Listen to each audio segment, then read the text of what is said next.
How to change voice on Discord Mobile. First thing you have to do is head over to your Google Play Store and then you're going to have to search for a voice changer.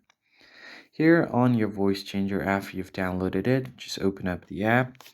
There are a lot of good voice changers that are free, so you could use any of them. Just try out and then choose the one that you like. Once you've opened up your voice changer, here you're just going to have to go ahead and continue on the app and then click on record and change. And you can find other active voice changers here as well.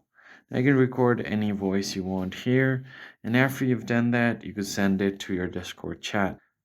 Then simply open up your Discord right here, and then you are just going to have to simply go ahead and join any voice channels here.